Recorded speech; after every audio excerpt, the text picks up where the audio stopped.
Hi, this is Scott Garibay, and today I want to talk about Dungeons and Dragons, and I specifically want to talk about freight. Freight specifically, let's talk about freight in characters, and how Dungeons and Dragons is moving toward freighted characters established for Dungeons and Dragons now. Yes, why? Well, what Dungeons & Dragons is doing is really unprecedented. It really hasn't happened before. Dungeons & Dragons exists as an intellectual property that doesn't function like any other intellectual property on the planet. So let's talk about the D&D canon hardbacks and how they're establishing freighted characters. So who are the freighted characters of Dungeons & Dragons, of Hasbro Dungeons & Dragons, right?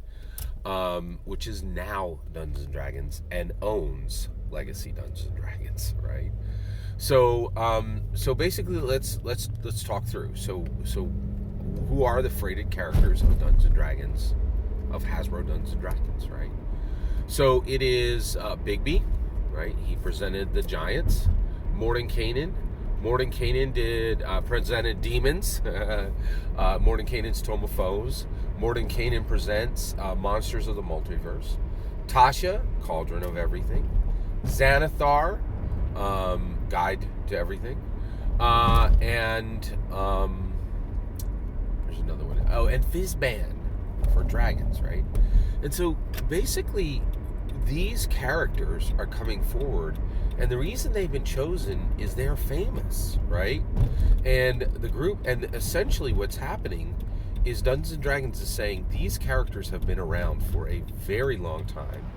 And they are very famous, and many things have happened to them. And they have changed over centuries. Each one of these is centuries old, right? They have immense amounts of power. They're dangerous. They're known. And they are a collection of stories, right?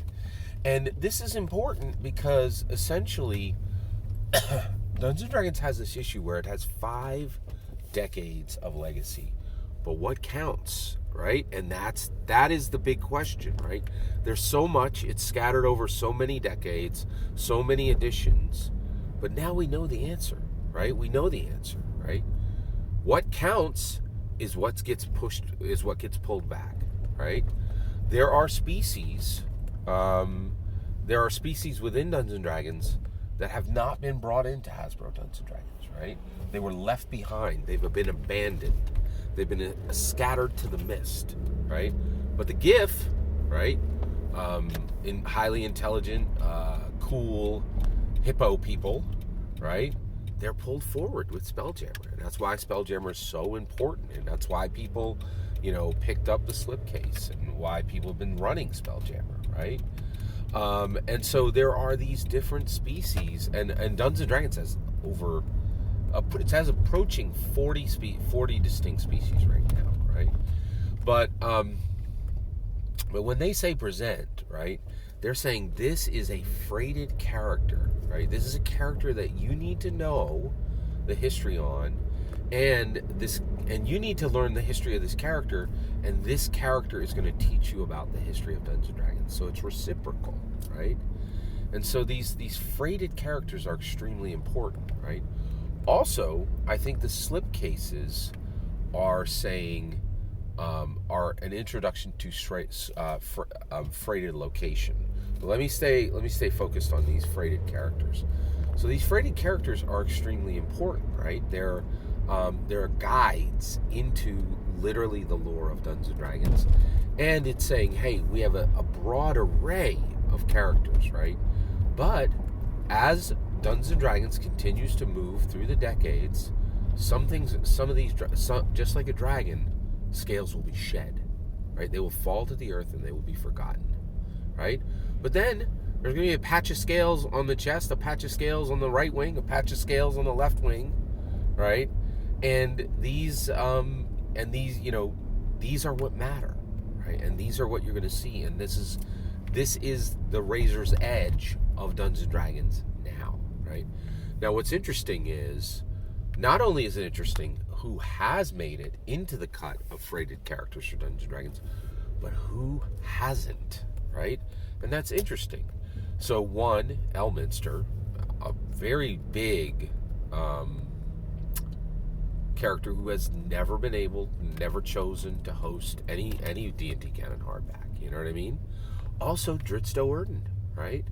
And the question is, are these characters that are simply, problematic, and there's a good chance they're never going to get their day, or and I think there's a very real possibility that will be the case.